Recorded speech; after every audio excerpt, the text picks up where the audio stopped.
What up? What's going on, y'all?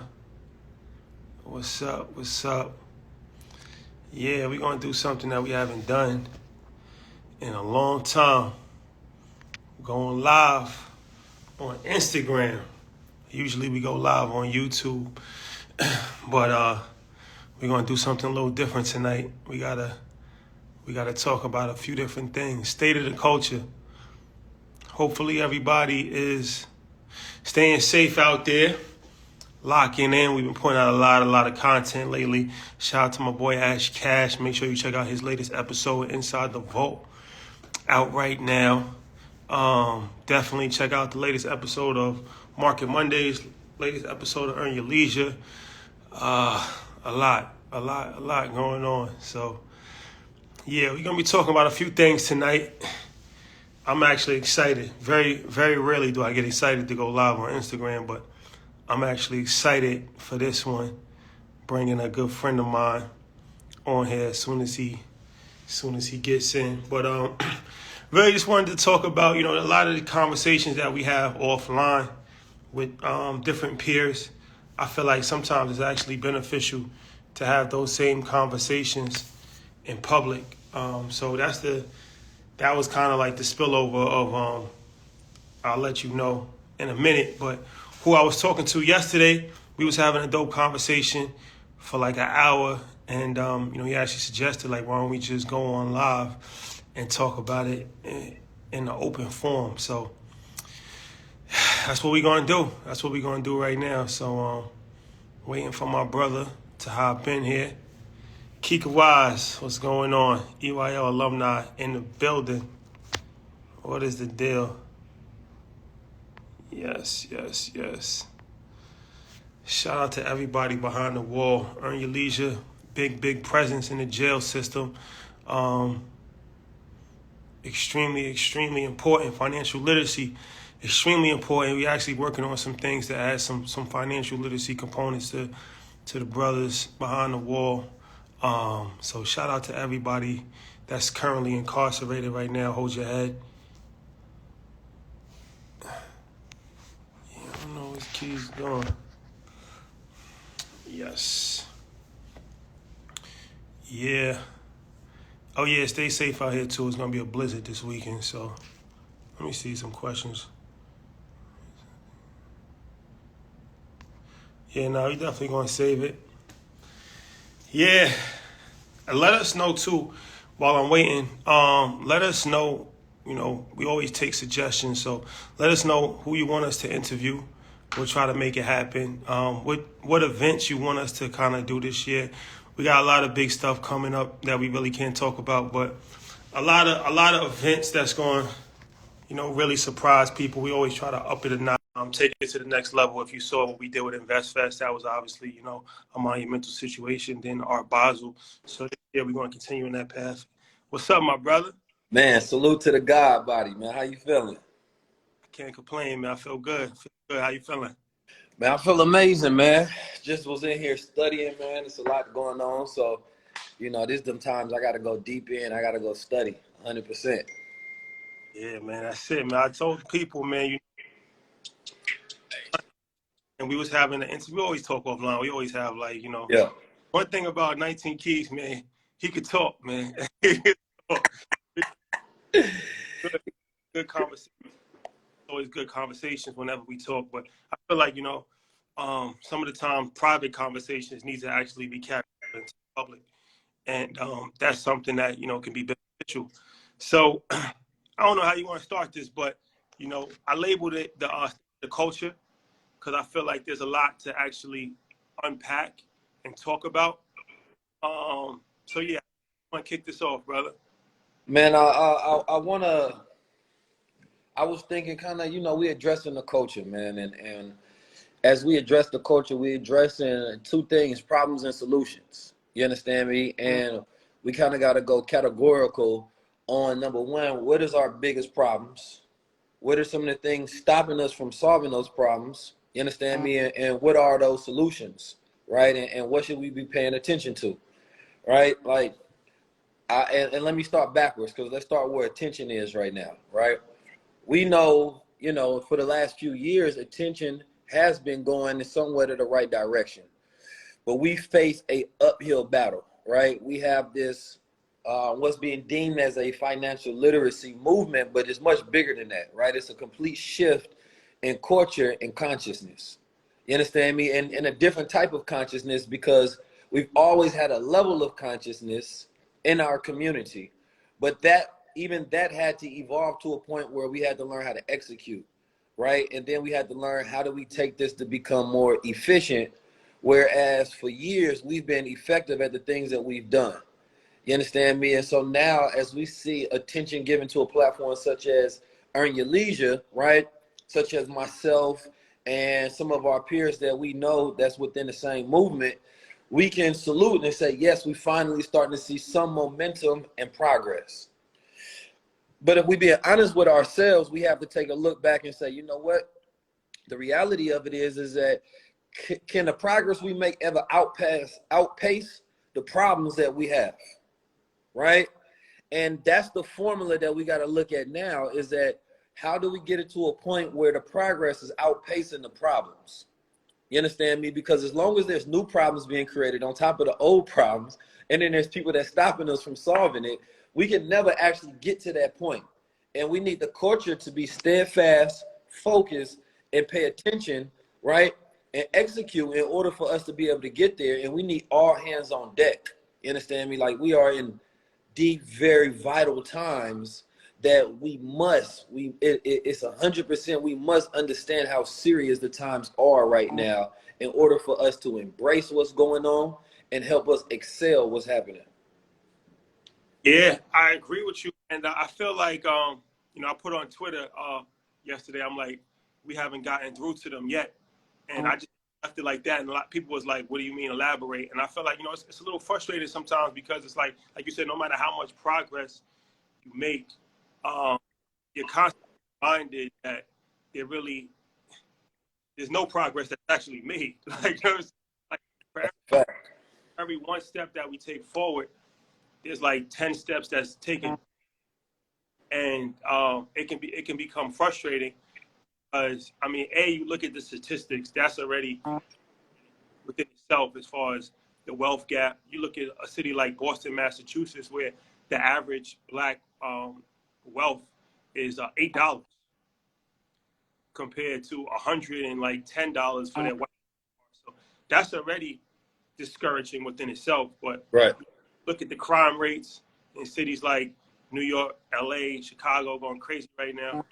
And then you look at, you know, other cultural influencers that still haven't they don't understand, fully understand what's going on, and they're not really helping the situation. They're not move the needle. So it's all of these things that's in a blender, and it's like David, where it's like we can celebrate a certain level of success, like we can celebrate Earn Your Leisure, have 1 million followers on Instagram, and things. That's not really a lot. right. You know what I'm saying? In the grand scheme, it's not really a lot. Like, it could be 10 million, 20 million.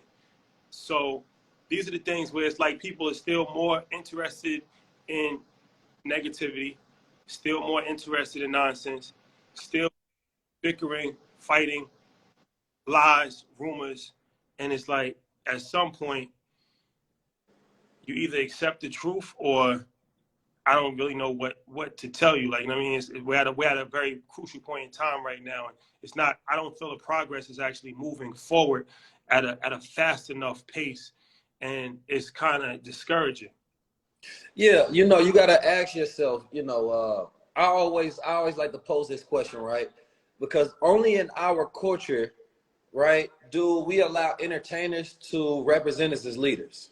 That only happened in black culture, right? And if we look at our culture and we say, well, we the slowest growing household income in America, we at the last pace. So we're not going to take things and models from our culture and say that this is excellence. No, you're not going to see this happen in no other culture around the world, where they take their influencers and they take their TikTok stars, they take their rappers, they take their actors and say, hey, represent us on politics, represent us on economics, educate us on things that have nothing to do with your field or representation. Only in our culture that we think that that's acceptable. And we allow media to do that as well. They'll take people who have nothing to do with politics and, hey, come on here and talk politics with us. What about this guy who got a political science major? What about the person that's been doing groundwork in the neighborhoods? You understand me? What about the person that's actually been doing the work? So we never take the smartest and the brightest amongst us, project them to produce the ideas to the people. We take the most popular amongst us and utilize them, because it has never been about true progress. For the most part, it's been about capturing attention for profit, right? And that's at the detriment of our actual prevailing and winning some of these wars that we fighting on a daily basis, right? Now, at the end of the day, I see a good sister, she commented, and this is important. She said, never box people in.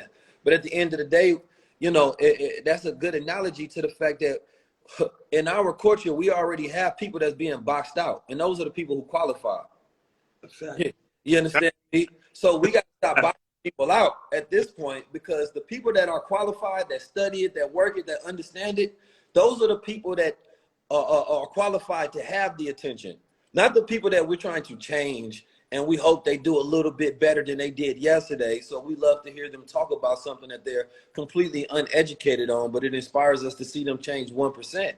No, we want to see the smartest and the brightest and the most qualified educators, because that's when the best ideas get presented in front of the people, right? Like real economists, real people who study this and who've been doing the work. And how do you know if those people are qualified? To me, I say you got to look at cycles and patterns. You understand me? Look at a person's, first you look at a person pattern. A person do it one day, that's cool. They do it the next day, then the next day, then the next day. That becomes a pattern, right? They do it long enough throughout seasons, it becomes a cycle. Then you can start looking at that as a measurement of observation and say that, you know what, that person is truthful. Then you got to look at a track record of a person's execution to see that are they just talking, or do they have the ability to actually produce right from their knowledge, from their expertise? And if they don't, then those shouldn't be the people that's qualified to come in front of the people and speak, right? Like if I ask everybody right now, who's the smartest Black person in history? Or if I ask you who's the smartest Black person that's alive right now, for the most part, we would draw a blank, because our culture does not propagate intelligence. Our culture does not propagate intelligence. But if I ask you who's the smartest white man right now, we gonna think of Elon, we gonna think of Bill Gates, we gonna think of Jeff Bezos. All of these guys, we got a whole top 10 list like we do in rap. That's our only time we got a top 10 list, is when it's in rap. We don't have it when it comes to intelligence, right? We don't have it when it comes to who is the one that's producing the most change and the most productive. Who is the person that should stand out in front of the youth and can give them the best solutions? We don't have that. We wait on some of the lowest of our society to make change so we can prop them up. But that's not a way that any society will be led. No other, if you can show me where another people have done that to pull themselves out of a position of oppression, you understand me, and to liberate themselves, then I could agree with you. But until you can show me that, then we need to change the model of behavior to how we move in society. We have to leave things in classes that they're supposed to be. Entertainment is entertainment. Once we have fun, we go to entertain ourselves. That's when we are distracting ourselves from the things that we need to do. Then we evolve into escapism, which is the cousin of entertainment, or the brother. So, you know, so let me ask you this.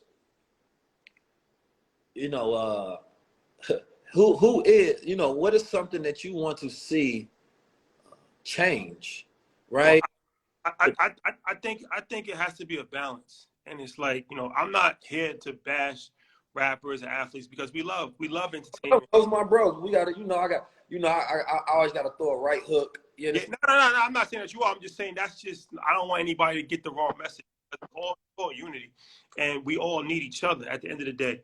But I just feel like our culture needs a little bit more balance. I never forget, I had lunch with, I won't say his name, but he's a very high-powered music executive, black guy, and you know, good dude, big fan of Earn Your Leisure. And he was telling me and Troy, he was like he was a music executive at one of the top, you know, staples in hip hop, and he was saying like he wouldn't let his kids listen to rap while he's a music executive. And he said the difference between white people and black people is that white people, they let their kids listen to rap. Their kids know that it's just entertainment. Right. Black people, they let their kids listen to rap. And black kids think that that's the only way of making it. So it's like, it's not even one way of making it. It's like the only way of making it. So you got one group that's just listening for entertainment. And they still going to school. They becoming doctors. They listen to rap, though. They'll listen to Lil Wayne, Lil Uzi, Lil whatever. Mm-hmm. They understand like that's just their entertainment to get them through their day. But we putting so much hope and inspiration on two. The problem with that is it's demoralizing to other people that's doing other things because there's nobody that's celebrating that because the awareness is totally off of it. So it's like, I heard the live the other day. Shout out to my brother Fat Joe, EYL alumni. Mm-hmm. Shout out to both of our good friends, Jim Jones. They was on live and they was having a conversation and they were saying that there's no leadership. And I just feel like the conversation was a little misleading because, as you said, there is a lot of leadership, but it's like, where are you looking or where are you highlighting? Right? So if you're looking in just the entertainment industry for leadership, then you're only focusing on a small subject of the whole population, where you're saying that there's no leadership, but there are leaders. There's leaders in the political field. There's leaders in the economic field. There's leaders in the nutrition field. So instead of always complaining, that's the problem. Like, we always complaining. Like, Malcolm X is not coming back. Martin is not coming back. Marcus Garvey is not coming back. Like, once you die, you're not coming back. So instead of always looking back, they love for us to always look backwards. Mm-hmm. They love for us to always look backwards. Instead of always looking backwards, we got to look forward. And part of looking forward is championing young leaders, looking towards the leadership, and actually diversifying and not only worshiping one area of subject matter. Because what it's doing is that it's extremely detrimental, because the message that you're giving to kids is that this is it.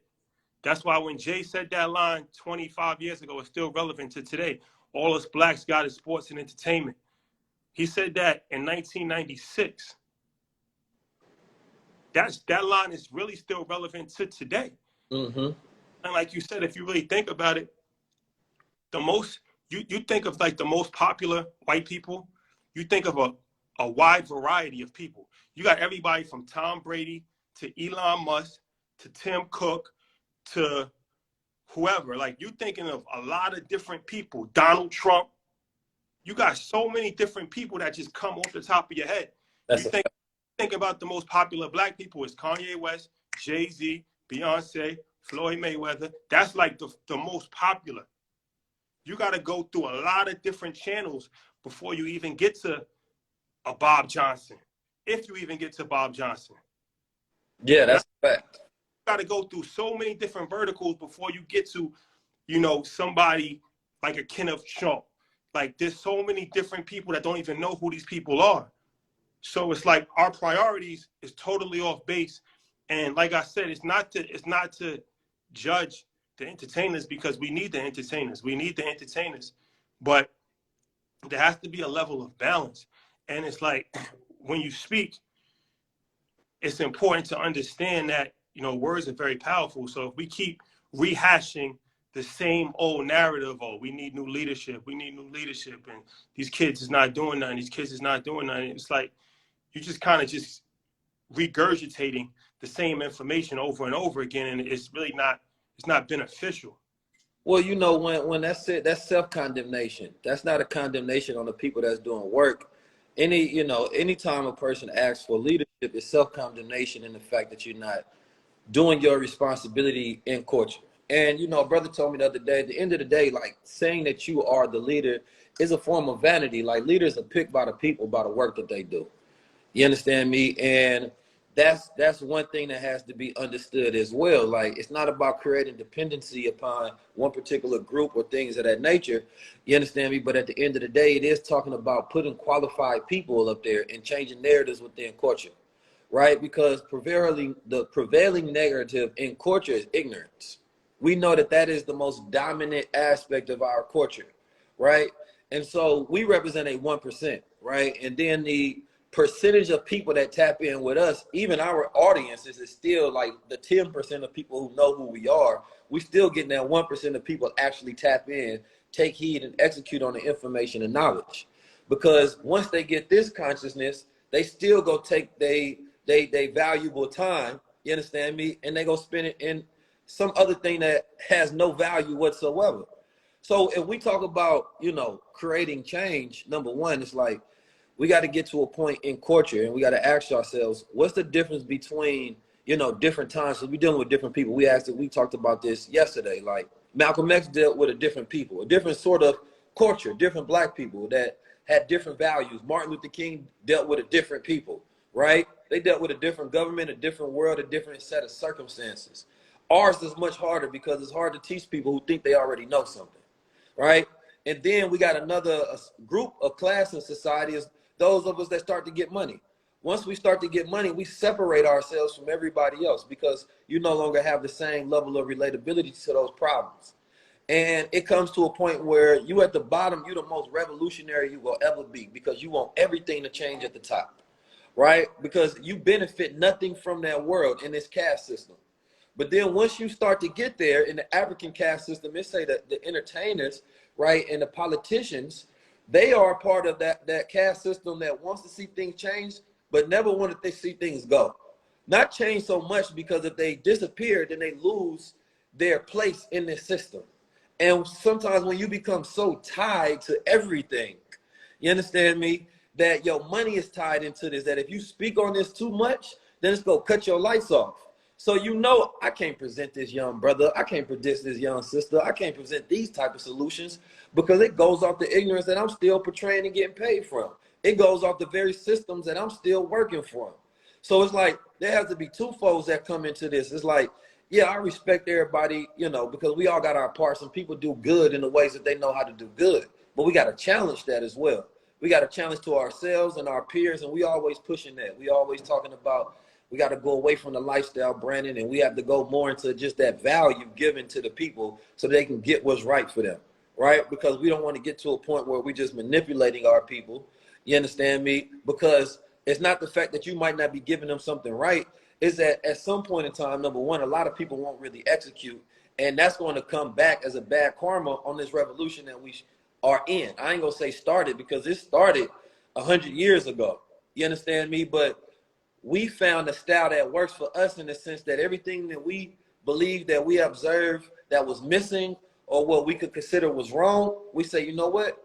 Let's add that in there, right? Like if you go on YouTube and a person wants to learn about a stock education and they turn into EYL, that model did not exist 5 years ago, not on any mass platform, right? But I know for a fact that our grandpas, grandmothers, uncles, aunties, a lot of them invested into the stock market. But there was never a family meeting giving a breakdown on how these things were done. You understand me? A lot of them had benefits where I know my grandma invested into the stock market. I remember my mother talking about Caterpillar stocks back in the day. But it was nobody that could really sit down and give us a breakdown in our language. So we speak the language of the streets because we come from it. We speak the language of the professional knowledge that needs to be said in a manner to where everybody can get it, whether it's universal at the same time. So the question becomes, this is the challenge? Because I put that out there for the media companies as well. And shout out to Black Enterprise because they reached out to me afterwards. Shout out to my brother Kenny Burns on the check-in too. Yeah, shout out to Kenny Burns in here as well. It's like, Black media has a responsibility harder than anybody else because Black media has to do things that are directly tied to our liberation because they got the attention of our people. You understand me? And that goes to all networks, none excluded. That Brother Nuri said the youthless movement is a useless movement. You understand me? And if we don't have the youth involved in everything that we do, and we afraid that they're going to take our position and you won't have value, then you already destroying the opportunities for the next generation to become better, because you're not involving them and you're not giving them the resources that you didn't have. Right? And so, not to cut you off, but I think that this is extremely important as well. And we can even look at music. This is why I love artists like Jay, Nas, because I feel like our culture, young people by design, are supposed to get guidance and look up to older people. Older people are not supposed to try to dumb themselves down to be relatable to young people. You're crazy if you're 40 years old trying to be a 19-year-old. But what's happening is that in order to stay relevant, you have adults that are trying their hardest to remain children. The children are never going to respect you, so now the whole system is out of whack. There's no hierarchy, right? It's like when you're an adult, your message has to be mature. This is something that a young person can look at and say, okay, I can understand this. This is something that makes sense to me. I want to go in that direction. If you act in the same way that he's acting, you in the same places that he's in, he's not looking at you as leadership. He's looking at you as like, Right. he has respect for you. So it's like you're trying to gain respect by making yourself young, but you're actually losing respect by not being yourself. And that's why I said before, like, you could be anybody in this world, even yourself. Like, we have such a hard time with being ourselves because we don't know who we are. And we never really had anything. So it's like once we get anything, we just go crazy. This goes to, just showing things off, to just, going too much, trying to be young forever. And the sad thing about it is that in the grand scheme of things, no matter how much we have, we don't have anything. And this is what Diddy told this to Meek Mill, because Meek was like, yo, $1 million ain't the new goal, $1 billion's the goal. And he was like, $1 billion and we still broke. And I understood what he meant by that, because it's like they say African Americans have like 1% of the wealth in America, and we had 1% of the wealth in America when we was freed from slavery hundreds of years ago.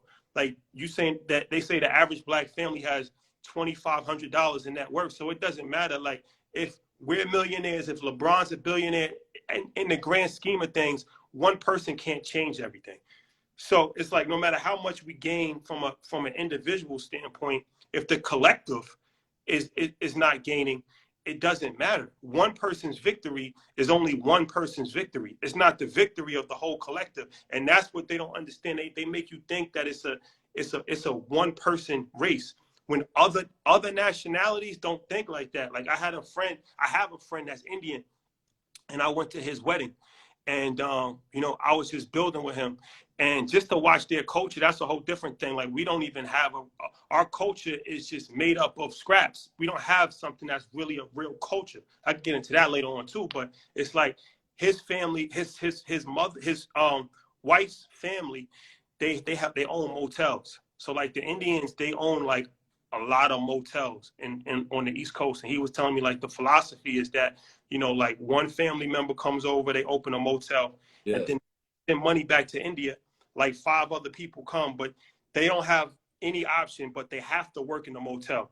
The 5 people have to work in the motel, and they all live in the same house. They save up their money, and then it's like they all put their money in a pot, and they say, okay, you're going to get the next motel, and then you're going to send for 5 people. And then before you know it, they own 100 motels, right? It's not like one person getting a motel and like, all right. Later. Like, you know what I'm saying? But they don't understand. But then it's like now we start to look like, okay, you got every other group all over the world that comes to America and has more net worth than us, has a higher education than us. And it's like we've been here the longest out of anybody, and we still going like this. Every step we up, we're taking a step back. And it's like eventually this group economics, this selflessness, you can't be selfish. It's too much selfishness. And that's the problem with our culture, is like we glorify and we promote selfishness, and then we wonder why we don't have anything. Yeah, you hit a lot on the head, man. I want to go specifically to the culture and the family model, because I know that for a fact that's one of the biggest things that's missing, right? A couple summers ago, I created the Black Standard and the Wealth Standard, right? And that was one of the first things y'all interviewed me on, and it was simply looking at the fact that we don't have standards towards wealth. We don't have many standards towards anything in our culture, right? So it's hard to hold yourself accountability when there's no standards, right? If there's a book called Oriental Wealth Seekers, and it gives a breakdown on some of the standards that, you understand me, Asian's family uses in order to model their economics, right? And basically everybody in that family has a role, right? It's an agreed upon role that's already constructed before you're born that you enter into. And it's an understanding that this individual is not the importance, right? It's the collective and what you can bring to the collective. That's also within the African system. That, you know, everybody not about to get around you. You getting around what skill sets, what value you can bring to add more value to the culture itself. But what we miss is any standards of value that we agree upon. Like, so let's say within the culture that we're creating right now is that we want to have standards in this culture, that there are certain things you can't do within this, you know, wealth movement that we're creating if you want to consider yourself to be a peer and do good work. You understand me? Like, you can't take advantage of the people. The over branding of lifestyle is another thing that we cutting and slashing down, as that's not going to be a part of the standards within this culture. If we go look at hip hop, right? Because hip hop has to consistently be used because it's the one communication system that we have all around the world, that whether you're in Africa, whether you're in Brazil, whether you're in the UK, that all melanated people all across the world listen to, right? Which establishes a link of communication that we consider to be culture, and it creates these norms, right? So when we look at hip hop has no standards though, right? Now, a person can get on a beat and they can create a hit, and they can talk about killing, murder, robbing, shooting, rape. They can talk about anything. As long as it becomes a hit, a person will listen to that, they get accepted into culture, and nobody is checking each other because there's no system of accountability. No matter how weird a person does, no matter how left they go, you do not see those people that engage into hip hop or the rap world check each other like men and women. Right? Because there's no standard of actually being a man or a woman in that culture. So it's like the basics, right, of how family would operate with standards and culture don't even exist in ours right now. So at the same time, we trying to advance people to different levels and say, okay, y'all need to do business with family. We need to set up trust and SOPs and learn how to set up the LLCs and learn how to do investment strategies and how to protect yourself and how to train. And it's like, we haven't even got established on how, you know, in the Oriental Wealth Seekers, there's a relationship on how the younger brother and the older brother supposed to interact, how the sister and the dad supposed to interact, how the mother and the oldest son supposed to interact. Like, all of these are standards that they have. So once you find yourself in that position, you play your part, right? And the family is able to eat and benefit and grow cohesively. So within our family is dysfunction. Nobody knows their role, and everybody want to play any role, and we want to disrupt and destroy all of the roles that came before us. So now we have to get to a point where we're creating new standards of operation that the culture can agree upon. And when we see somebody that doesn't meet that, we say, wait a minute, that's not how we moving. That's not, you can't get our support anymore because you no longer meet our standards. You understand me? And then we learn how to check each other, not from a place of emotion. You understand me? Because anything that happens in public, these are the rules. As I grew up FOI, right? If it happens in public, you get checked in public. If it happens in private, you get checked in private, right? It's learning the proper handling of people. So we don't automatically, we start fighting each other, or killing each other, or murdering each other. It's like, no, we learn how to handle confrontation. We learn how to consult with each other. We learn how to build in real operation. But we can't conflict resolution. That is one of the biggest issues that black men have in America and across the world, is that we do not know how to resolve conflict man to man. We don't know how to speak to each other and communicate without pride, ego, envy, jealousy, right? Insecurities, and all these other things that challenge and trigger us. And we're not willing to participate in looking at ourselves and self-evaluate. And we always look outside ourselves for the issue. So there's a level of maturity that has to be established. And your money does not establish your readiness to be in front of the people as a leader and speak. And that's one thing that we have to strip the money of its power that it has in our culture. Because the person now, they can flash money in front of young, right, impressionable people, and they get them to follow. They flash in the front of our women, and the women come, oh, that's a high value man. those are not standards, right? That are connected to value systems. You understand me? Because shit, a person could have goddamn got lucky on an altcoin. You understand me, on some Shiba Inu and became a millionaire. So that's a man that you go date, ladies, or that's a man that you go follow, fellas? Hell no. You understand me? That man don't have none of those principles and what it takes to actually be a man. So at the core of this conversation is learning how to be men and women again. And then we got to separate those who actually are for the culture and those who are for themselves. I agree, brother. I agree. I feel like conflict resolution is extremely, extremely important, and it's something that they should actually be teaching that in school. But you know, there's so many issues, so many people that's in jail, so many people that's dead because pride, ego, and emotion. And it never really goes away. The same emotions, ego, pride that a 6-year-old has, a 60-year-old has. Like, you know what I mean? It's just it just gets more dangerous when you become older. But the conflict resolution part is extremely, extremely important. Extremely important. And I feel that, you know, there's always light at the end of the tunnel. And I just feel that, you know, people just have to just open up their eyes. That's it. It's not to really like chastise people, because I always look, before I criticize somebody, I try to look to see how they were thinking. Because, you know, I'm like, maybe somebody wasn't aware, maybe somebody's upbringing was different, maybe that, you know what I mean? I always try to look at it from their standpoint, because you can't look at it from your standpoint, right? Like you can't expect somebody to think how you think, because your upbringing might be different, your education might be different, your value system might be different. So you got to put yourself in their shoes. But what point do we chastise, though? Huh? At what point do we chastise? Because chastisement is a system that keeps order and law. You know what, though? I feel like the chastisement doesn't really necessarily, it's the power's with the people. Power's with the people. And this is something that even if you look at the success of our platform, your platform, right? Like Earn Your Leisure was championed by the people, is championed by the people. So I feel like the people, because people will say all the time, well, like positive hip hop isn't pushed on the radio.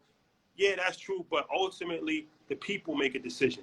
We have to take responsibility as a people. We put people in power. Like I said, you look at the white community and they got rock and roll, they got all that stuff, but there's a balance, because the general public is not supporting just straight nonsense. They've made decisions as a conscious group of people to support what they want to support. So ultimately, we can blame the white man, we can blame America, and all that is very true. But at the end of the day, we black from America. You wasn't supposed to be successful to begin with. Like my man Derek Falcon said, if you black, you gotta go outside with an umbrella when it's sunny, because anything can happen. You gotta prepare for that at the beginning. So it's not really a time to make excuses, blame the system, blame record companies.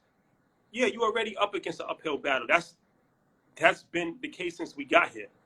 But a certain level of responsibility has to be taken from an individual standpoint, because whatever you champion, that is what's going to be pushed. If we continue to champion nonsense, if we continue to champion, you know, gang culture, if we continue to champion things that's detrimental to us, this is what we're going to get. When we decide not to champion that, and we decide to champion other things, those people are going to go into the other route. So ultimately, the power is with the people.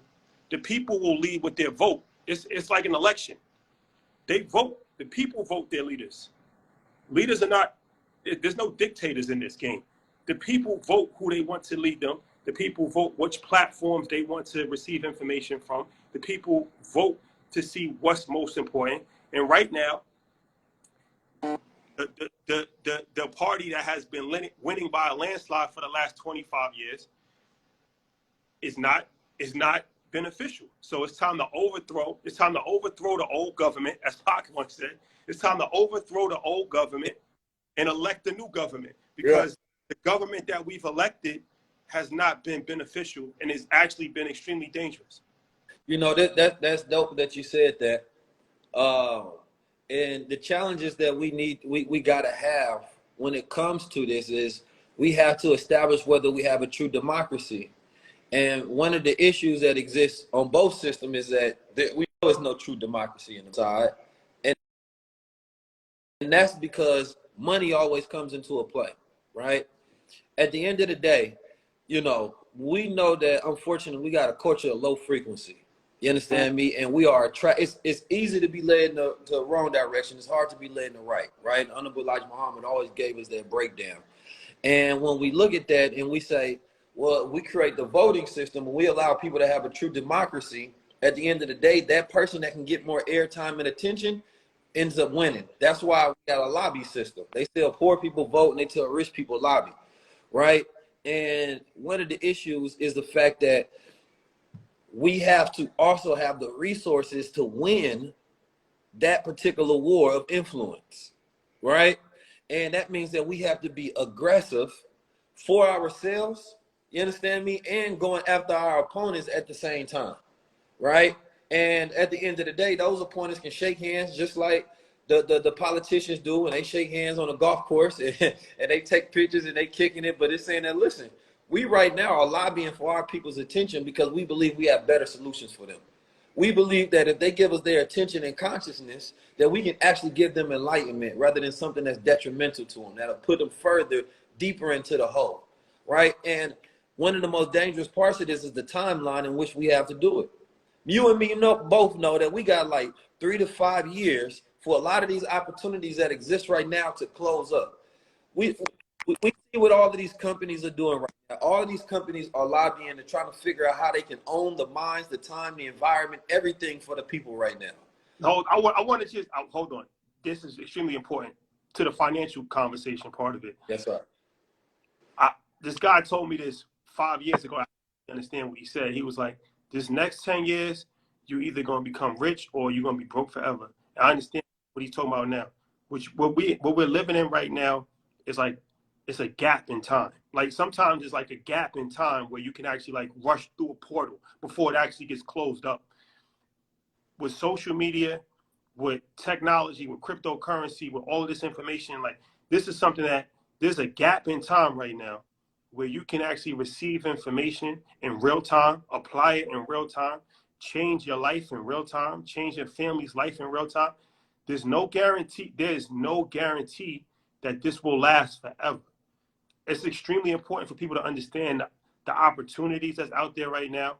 This information wasn't always readily available like this. We take for granted for things when we have it. But it's like in the history of civilization, right? Like we're not even talking about 2,000 years, even before the birth of Christ. Let's say 4,000, 5,000 years. Let's say for 5,000 years, right? It was a pyramid system where information was held at the top for the ruling classes, the wealthy, right? The vast majority of the people that lived on the bottom was ignorant. Not ignorant by choice. Ignorant, like they wasn't allowed to go to school. They wasn't taught how to read. Slaves, stuff like that. It's a very small percentage, like probably like less than 1% of world history was that information was even readily available to the masses. And what we're seeing now, where it's super readily available in hand, this has never been the case. Like this is not normal in world history. This is not normal. This is something that has never happened in world history, where this much information is readily available for free on anything that you want to learn about, from ancient Egypt to cryptocurrency, NFTs, metaverse. You can learn in the pocket. Like you're talking about the ancient. I went to Egypt, and the ancient museum, the ancient library in Egypt. They said it was the most expansive library in the ancient world. And when it burnt down, they said hundreds of years of information and civilization was going away with, right? Like, think about how large that library must have been. Mm-hmm. This iPhone is 1 million times more vast than the ancient library of Egypt. Yeah, the ancient library of Egypt doesn't even compare to what we have in our pocket. Literally. Anything that you ever want to learn, you can, and most of us use it for all the wrong things. We use it for arguments. We use it for just watching nonsense, debating back and forth on social media. going to blogs that have nothing to do with nothing, watching the same interviews over and over again, watching sports on our phones, sports gambling. And it's like, before you know it, the window's going to close and the opportunities are not going to be there anymore. So it's really life or death that you take advantage of this information while you have it, because if it's not here anymore, or if there's a barrier to access, well, I mean, what can you really say? Who can you blame? Man, that's super bars, man. That's super keys. You know, if the difference between uh, the times of Timbuktu, the libraries that we speak of, and things of that nature, is the mindset of the people, right? That would be hungry for that type of knowledge, right? Even growing up in a lot of immigrant households, growing up in the hood, when you are deprived of a thing, you want it more than ever. But when you freely get access to it, you don't value it the same way. So the mindset that the people have today towards the knowledge is the issue, because we know we got more knowledge at our readily available at our fingertips than any other point in time in history. But if you don't have a goal and you have all the knowledge in the world, then you're not going to do nothing with it, right? So it's like the lack of vision that exists within the minds of our people is the issue, right? If you got a goal, the only distance between your goal, right, is where you are now, what you don't know. You understand me? And the execution. So you got your ignorance that creates the gap, and the timeline in which you get there is your will of ambition, execution, and focus, right? But if you don't have a vision, a person may say, you know what, I am with that wealth movement. But then that same 5 hours that they could have put into studying something, that they could have executed something for that would have benefited them, they might have went to the club with that same 5 hours. And listen, we one of the worst people that celebrate when we have nothing to, we celebrate when we got no wins. We are people that celebrate our losses more than ever. And not the type of losses that's going to eventually get us to greater gains and wins. We just celebrate losing because we're trying to escape the reality of our own responsibility to save ourselves. But when you got the knowledge at your fingertips, you can save yourself. Right now, you can go study up. I always put out a list of everything that families need in order to set themselves up. You can go study crypto, stocks, investment, real estate, land, gold, right? Blockchain technology, right?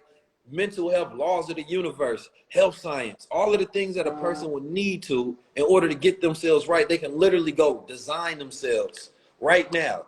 They can decide what they want to be, and then they can decide what they want to start at first, and they can go source, find that knowledge, and execute on it. And when 365 days come around, and every single day they did something to execute, they go find themselves a completely new person. But the problem that we have right now, the most detrimental and dangerous thing for us is distraction. Our ability to focus is dangerous, right? You told me before, like, and I had the same thing. You might find yourself mindlessly scrolling on YouTube or something. Now, I know for me, I got a lot of different ways I keep myself focused. So I know that if I find myself scrolling, you understand me, what happens to another person? That they so stuck in a feed, they probably get of 1 good hour a week of real solid, superior focus. Like, and we don't even have an evaluation to measure, like, damn, how many hours a week do I actually really focus on one task I'm very mindful at, and I give it my 100% complete with no distractions? And the average person, if they was real with themselves, they're going to find themselves that is shrinking over time and time, because you're giving more time to the machine and less time to self and your goals and your visions. So our goal is, of course, we're going to continue to provide the necessities for the people who are focused. And then we are now trying to get the people who are distracted to get over here. And then we're trying to get the people who distracted them to stop distracting them so they can focus. So it's like, it's a double-sided battle that we fight at all times. And we understand how multidimensional this problem is that exists. You understand me? And that's the battle that we face right now. And that's the battle that everybody else face that's in these comments that listen to us, is how the hell do I actually get focused to listen to these brothers? And it's Starts with fasting. It's not like we're preaching, because like you said, I find myself scrolling on YouTube and going through all kinds of different nonsense and the histories of the gangs in Alaska and how the Bloods got to Alaska, and I'm like, why did I just watch this? All right, I just watched Hundreds of baboons in the last 100. Yeah, just random nonsense. Like, and I'm like, what did I just waste 45 minutes on? But it's just like the word jihad, like, jihad, that got real popular like after 9/11 because it's like a holy war. So people like jihad is like a holy war on America. But if you really understand what that word means, like the real jihad is within yourself. Like the greatest battle that any human will ever have is the battle within themselves. So we all fight battles every single day. None of us are above that. Like nobody's above that. We all it's a battle every single day to stay focused, to stay on a straight path. Like that's a battle. That's not easy to accomplish. But one of the things is that your environment really, really can either make or break the situation. Because shout out to Dave Chance. He said something that was very profound one time. He said, it's extremely hard to do good when you're surrounded by negativity.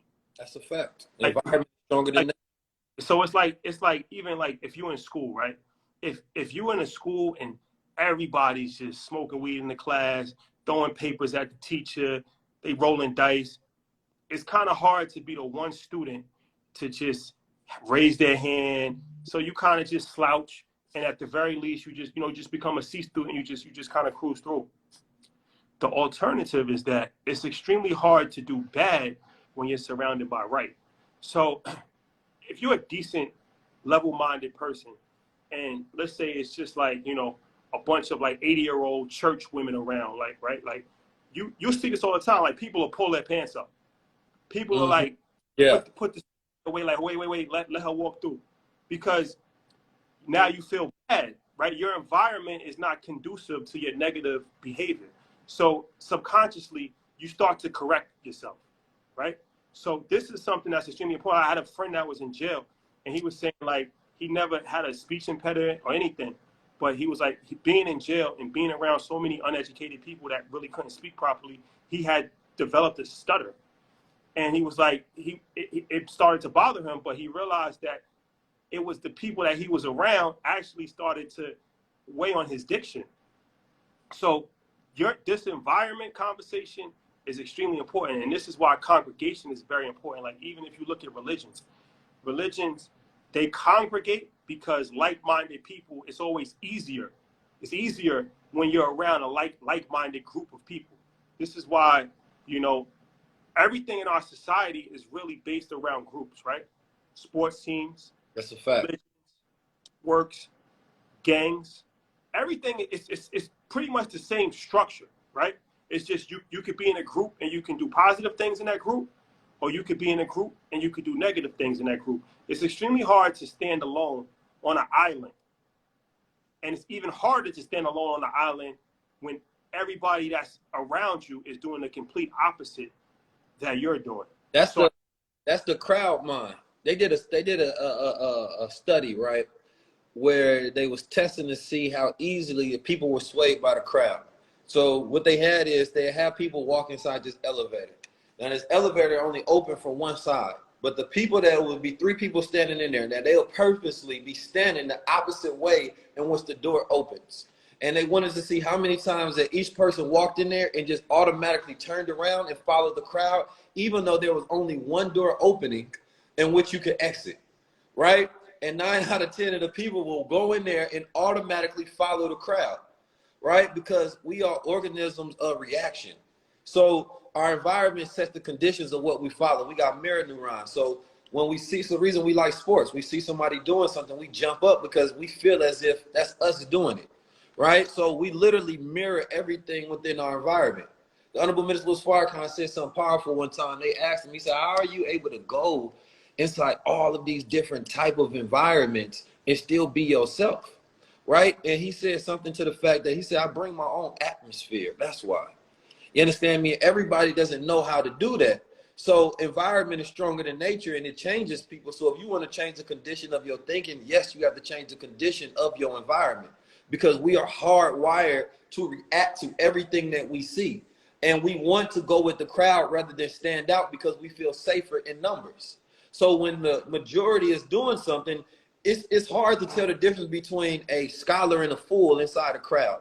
like a mob that's going crazy, you don't know who the smartest. Everybody is acting the same. The intelligence is thrown out the window. The individual perspective is thrown out the window, and people just follow. You understand me? That's the frenzy of the crowd mindset. So being able to have self-observation and understand your external observations allow you to get to a point of knowledge yourself where you can bring your own atmosphere. And even social media is an environment, right? You see, people get mad when people take things from, oh, you took my idea, or you said this like how I said it. Well, if you put it out there, you created an environment for people to be influenced by it. We are all collectively collaborating on a platform. Whether we want to be influenced or not, the moment we see something, it's going to have a reaction within us. You understand me? The worst thing to do is hear a good idea and not want to execute on it. So that's why we always got to be careful who we tell our ideas, because if you tell the right person an idea and it's the right idea, they gonna be like, well, damn, you just saved me time to think. But it's the same thing with a bad idea. People hear bad ideas, and if they don't have that power of self-control, they're going to follow it the same way, depending on their state of mind and their mood. So it's like we have a lot of things that we have to do when it comes to learning self-control, because we live in an environment where everybody has studied and mastered us as consumers, because we are the greatest consumers in America, right? Particularly black women are the greatest consumers, right? Because they spend more money. But as a culture, we are the greatest consumers. We produce 1.5 something trillion dollars, yet it's not an investment power. It's a spending power, which means that it goes out and it doesn't come back. Every other community has a circulating model. You understand me? Where the money is circulating within that. It comes back to points of origin rather than just go out. The Asian community circulate that. You go down to Chinatown, right?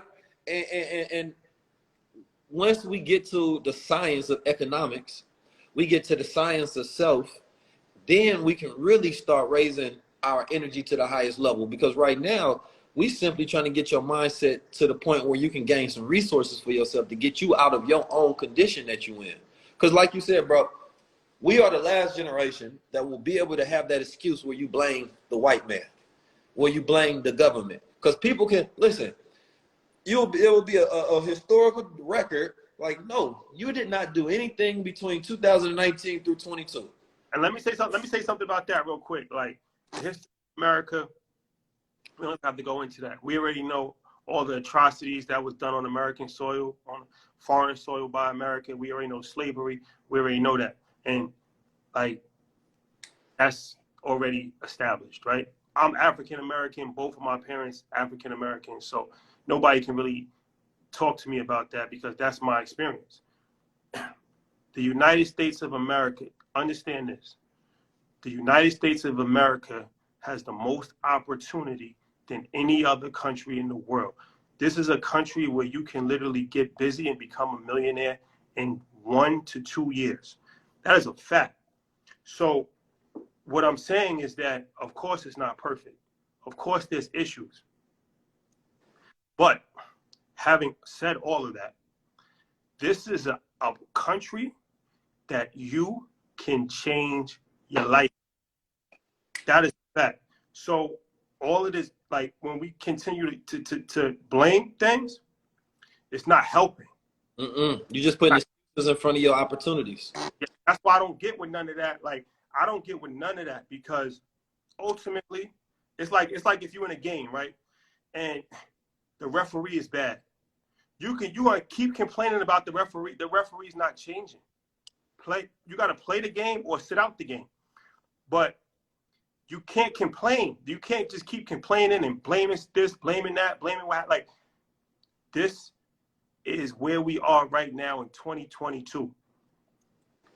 You take advantage of the opportunities that's presented to you, or somebody else will. I guarantee you somebody else will. I guarantee you that somebody else will, from another country, from anywhere. This is the reality. And sometimes you got to understand that you got to speak this kind of way, because there's no sympathy. Nobody's coming to save you. There's no government stimulus package that will save you. There's no charity program that will save you. There's no billionaire that's going to come and save you. Nobody's going to save you. Nobody's going to save you. The only person that can save you is yourself. So first, you have to understand that. Second, you have to actually get up, take action. Stop wasting your life. Like, a lot of people are wasting their lives doing a bunch of things that are not beneficial at all, and then wondering why they're not seeing results. Stop comparing your life to somebody else. That's another big thing too. Like, comparison is the thief of joy. Like, you're comparing your life to somebody else that you don't even know. Run your own race. I tell people this all the time. Like, when I was building what we have now, I wasn't sleeping. I was up till 4 morning every morning. I taught myself. I don't even know how to use a computer properly. I taught myself how to edit by myself. Yeah. Any social media I could edit, because I was going through all the apps in the app store, Googling, how do you make this video? How do you splice this? How do you add music to it? How do you do the da-da-da-da-da? There's no alternative. When losing is not an alternative, the only thing that you can do is win. That's a fact. I don't really take a lot of excuses, because it's like, I'm looking at my own personal situation. I don't take no excuses. You can't, because it's like, you're either going to do it or you're not.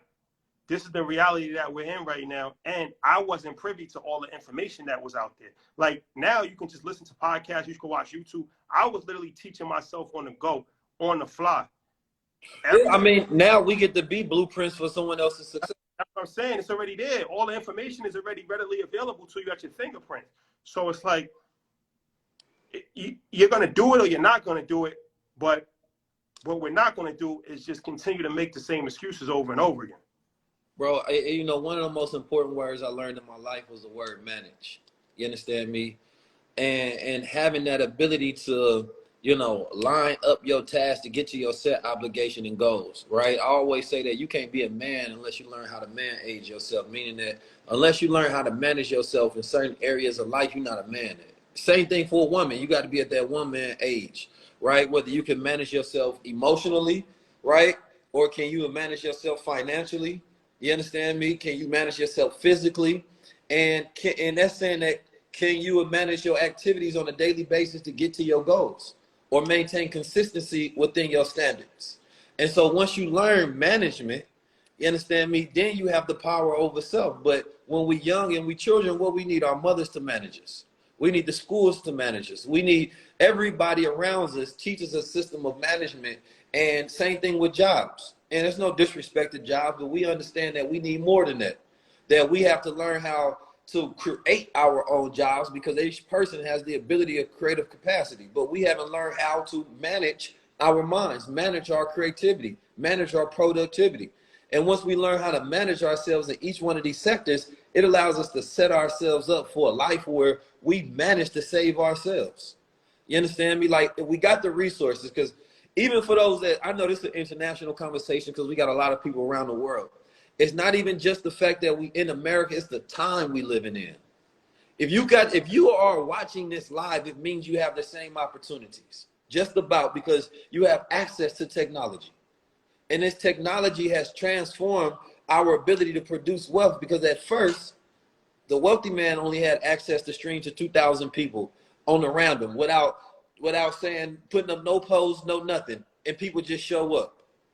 We didn't have access to do that whatsoever, but now we can. So now that same amount of money or that same amount of resource that, you know, that was only privy to the wealthy class to be able to move information and communication and resources, we have that same ability. We can go on YouTube right now and go viral and hit 1 million people. You don't have to pay for that. It's called zero marginal cost. When you don't have to pay for the resource, but you understand me, you can still maximize the effectiveness of it. So at the end of the day, the smart people built the platforms. So what do we got to do next? We have to learn how to use them the best way possible. And that's where creativity comes in. You've learned how to utilize this platform in a more creative manners that you couldn't be told because the blueprint didn't exist before you. I've learned how to utilize it in that same capacity. And many other people here that are there now, it's the creativity. That's what's going to set you apart today. I know a brother that's out there in Africa, and he just built a solar powered TV. You understand me? Where it's cordless, because he utilized a resource of his own intelligence, said that he was self-taught, You understand me? He understood his fascination with technology. He learned how to get more resources and created an opportunity for himself. The one of the chief differences between the Asian community and ours is that when they think about a savior, they think about education. That's the thing that's going to save them. So that if we know that we don't have another Malcolm X coming, we know we don't have a Martin Luther King coming because we never had them. So therefore, they got to look at, well, how do we save ourselves? Well, we got to get knowledge. The knowledge will give us the skill set, the resources to be able to do for self. We got to work with family, right? We got to dominate sectors that are going to be, the rulers in the world. So they get into technology, right? They invest into health. They are looking at the ruling sectors and saying that if we get in those right now, then we have an advantage. That's why the East Indian is the highest paid in Silicon Valley. You understand me? That's why they running these companies, because they got education in places that have something to do with nation building, right? We do not get educated in places that have something to do with building our own nation or building our families up or building wealth in the future whatsoever. We go to school and all we trying to do is impress our mother and father. We go get a debt education and then don't get a degree that's valuable enough to pay off the education in the first place, right? And then when we get the money that's in the household, we got to use all of the resources we have to take care of everybody else. So there's nothing left to pass down, because we don't look at the fact that our net worth, also we got to decrease the amount of responsibilities and people that we have to take care of. So we never worked as much as we do unless everybody around us is eating and living good at the same time, right? So that's why the family model has to come into play. Right? That's why we have to change the standards and how we do things. And that's why I study everybody else, because for the most part, everybody else is doing it better than us. I need to know the best practices. So take the best practices in every culture and say, well, we're going to adopt that. So now I can do it as good as y'all. And then I need to take it farther, because guess what? If we are in last place, we have to be even more efficient than everybody else, because it's going to take a lot more energy for us to catch up. We $10 trillion behind. You understand me? So that means that we don't have time to play. So when a person will be like, man, I was always taught that, too much joking and playing is no good. And I understand that now, because people will be like, nah, we got, entertainment. We love entertainment. I enjoy entertainment. You understand me? I watch the UFC, but I just seen they offer Anthony Joshua $15 million not to fight. So Wilder and the other dude can get the fight. And that's more than everybody in the UFC done got paid for almost killing themselves in the fight. So it's like, we always the talent, we always the entertainment, but we never the owners. And that's the thing. That's the one thing, too, because it's like, it's one of these things that you always got to look at it. Yes, we're naturally gifted in sports and entertainment. You can't, it is what it is, right? And we dominate sports and entertainment. It wouldn't even necessarily be bad if we actually control sports and entertainment. The problem is that we don't have any ownership or control in the two areas that we really dominate, sports and entertainment. We have no ownership in those areas. That's really the problem. It would be a different conversation if out of 32 NBA teams, 10 of them was owned by black people, right? 15, 20 was owned by black people. When you have 32 NBA teams and one is owned by a black person, the greatest athlete of all time, right? And you have, I don't know how many NFL teams, and none of them are owned by a black person. Barely got a head coach that's black. You have no record label that's owned by a black person. They're going to say, well, what about those record labels are under another record label? Yeah. So, like, the two areas that we actually dominate in, we don't control, we have no ownership in. So that's another situation. That's a whole nother conversation. Like, it wouldn't even necessarily be that bad if we actually controlled sports and entertainment. We're still employees in sports and entertainment. We don't control the two areas that we focus on and we put the most attention in. We don't have any ownership or any control. And this is why we get told what to do. We get told, you cannot say this in the music. You cannot say this in the music, right? Like, there's certain things that artists had to take out of their songs because it wasn't beneficial. Like, you know what I'm saying? You can say anything. You can't say everything. Like, That's a fact. Don't get too free. The biggest song in hip hop history, when Jadakiss said "stack chips like Hebrews," that line is taken out. If you listen to the Benjamins, that line's not in there anymore. Took the line out. It's non-negotiable. Non-negotiable. Yeah. Imagine how we would act if we were doing things the way we wanted to. Like, there's no area in sports and entertainment. There's nobody that you can see acting 100% freely in a way that they want to, saying exactly what they want to, making the exact music they want to, which tells us that the most valuable communicative line that we have in our culture is not owned by us. Somebody else controls the direct messages that's being downloaded into us that have effect and influence on us, that affects our behaviors and the outcomes of our lives. You understand me? That's dangerous. And so that's something that, you know, when I went to the Revolt Hip Hop Summit, they was talking about ownership the first time I went, and I thought that was dope. And then I went to South Africa, and they was going to be doing a land summit where they was trying to get the land back from where the South Africans have stolen the land. Because you go out there, and there's certain places where you can go. I mean, you could be driving for miles, 70 miles deep, and they'd be like, yes, all of this is owned by this white South African, right? And he has one little ranch farm there where he has this high, expensive steak that none of the Africans in that whole country, for the most part, can afford. So the government, you understand me, is trying to figure out how to give them back some land while still being fair to the white South Africans who stole the land in the first place.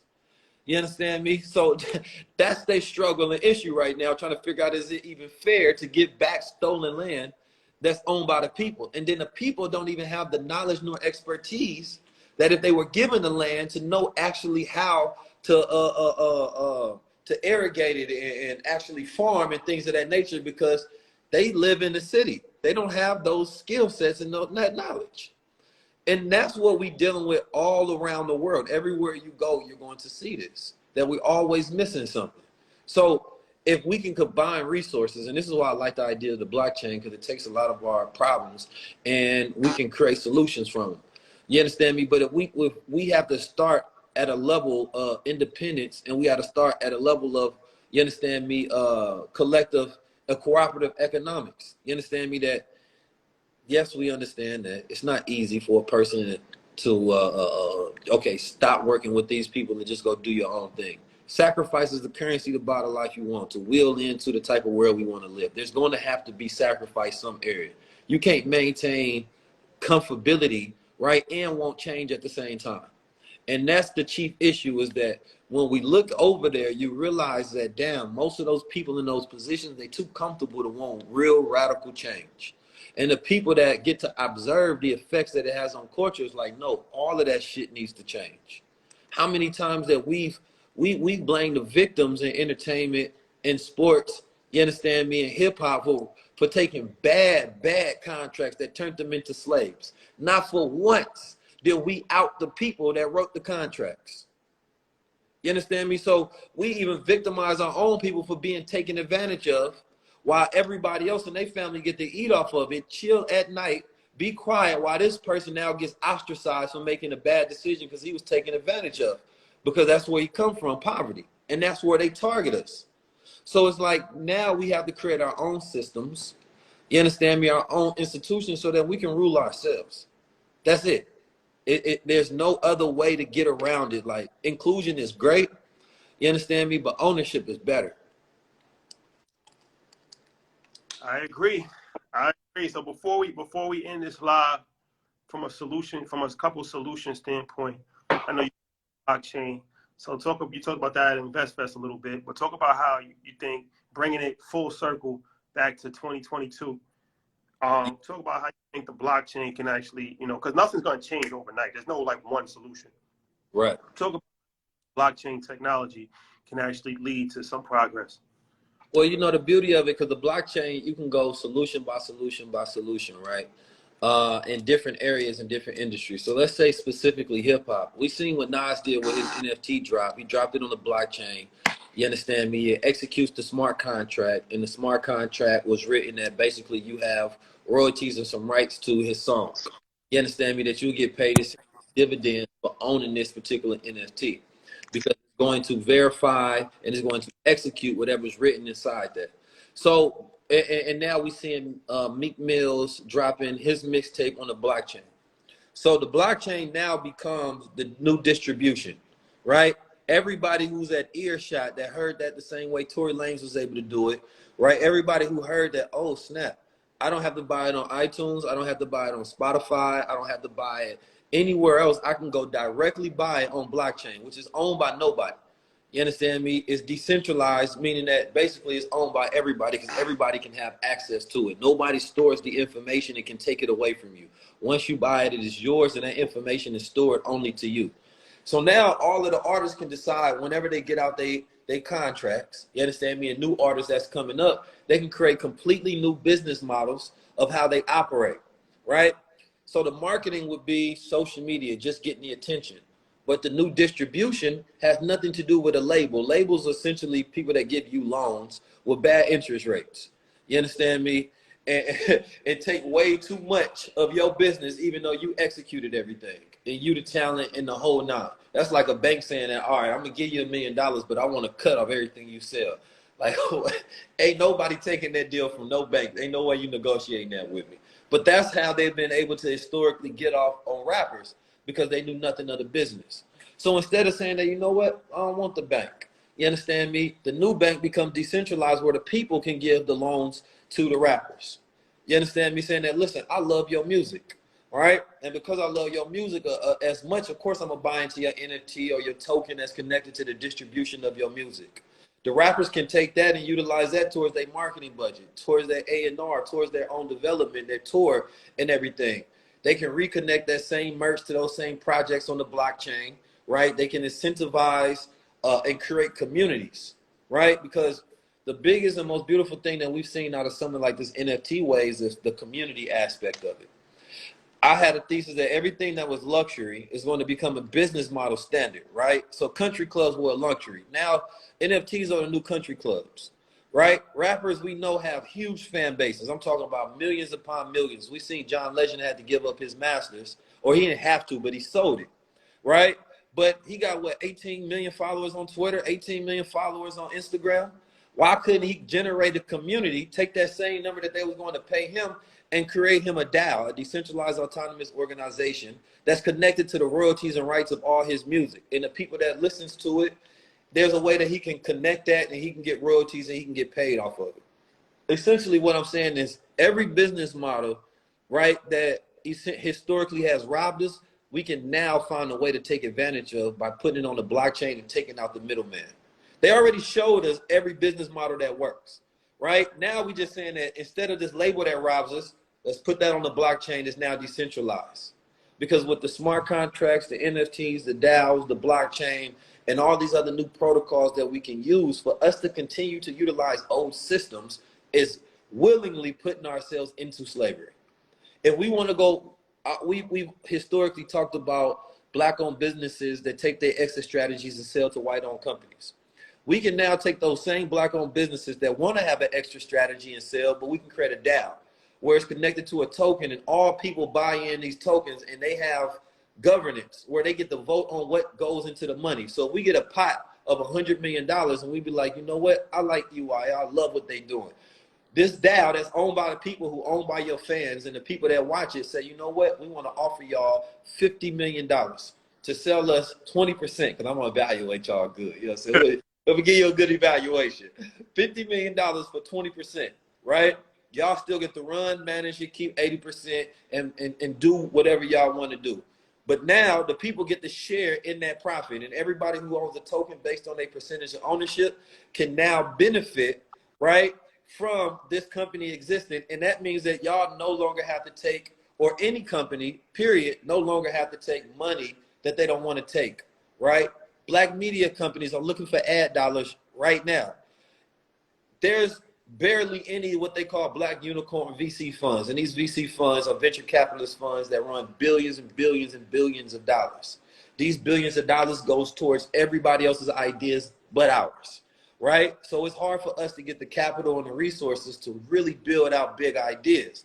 But if we look at just in our community with the 45 plus million people that exist, and we say, listen, we got 1.5 trillion spending power.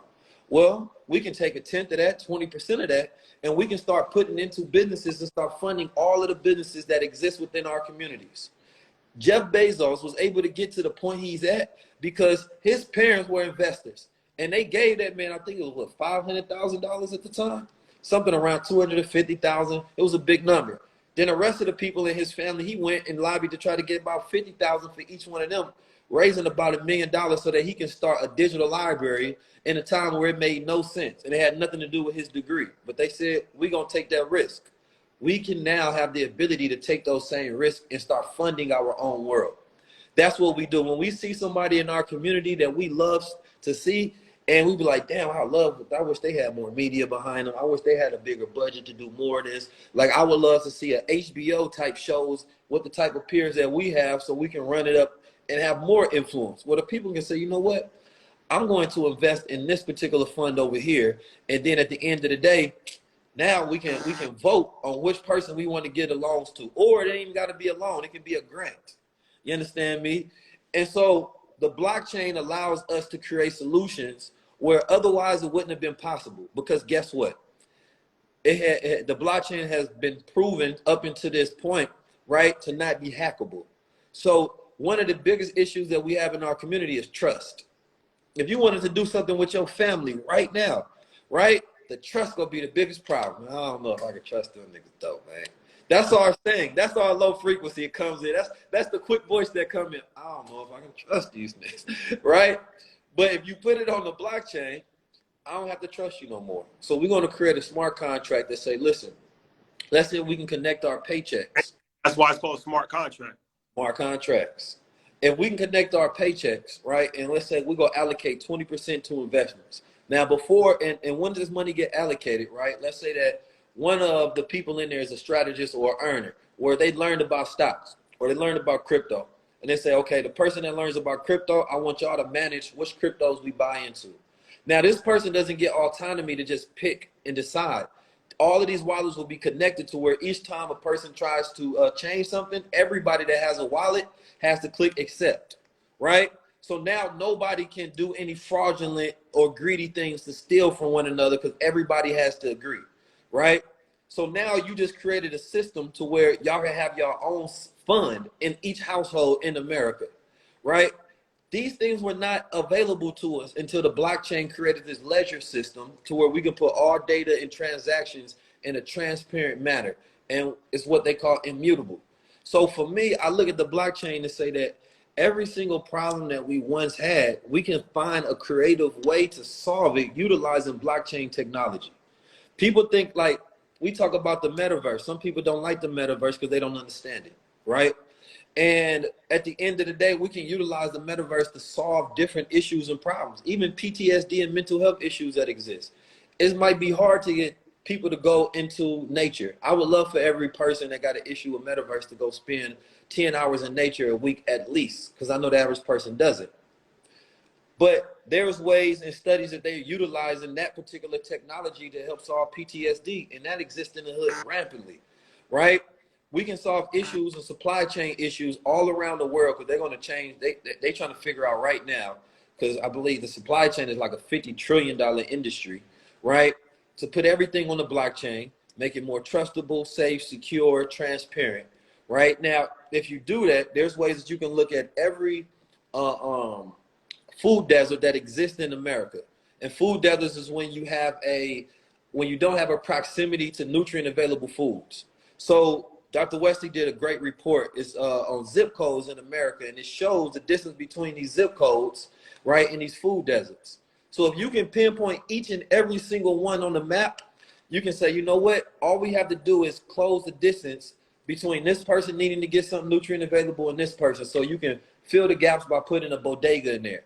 And then the supply chain and the food can be connected to farms that are connected to the blockchain that are sending and servicing food. So when this one runs out, it'll have an automated system to start fulfilling. So even if you don't follow everything in what I'm saying in the whole system, you start to understand that, wait a minute, the food issue is connected to the criminal issue. It's connected to the household. It's connected to so many different things that we want to see. So by solving one problem, we actually solve 1,000 problems. You understand me? And so for me, I want us to be intelligent enough to think about, and intelligence is really solving problems in the future. Your ability to solve problems, that's how you want to measure your intelligence. So we can't consider ourselves an intelligent people unless we have the ability to solve our problems. And I don't want us to be consistently reacting to technology and how everybody else is using it, but we never think about how we can use it to solve our problems. Even NFTs, like I've never looked at NFTs as art projects. A lot of people have, right? I've always looked at NFTs as ways to build communities, to create IPOs and new brands and new business models, and do more charity. Like, I'm gonna give y'all this last thought process, because I know for a fact that there's gonna be a point in time where everybody has NFTs in their wallet, right? So right now, you know, if you go on the internet and you show yourself giving a dollar to a homeless person, people will have an issue with you showing that type of charity off, right? But at the end of the day, I think this will get to a point where we transparent with the amount of charity that we do give and how we give. That I would love for my wallets, and since it's gonna be transparent on the blockchain anyway, then why wouldn't I buy NFT connected to a program that helps with physical abuse, right, of women across America, right? Hell yeah, I got that NFT. And that means that if everybody in America got that NFT, then that's just $1 billion that just got funded to help solve those issues.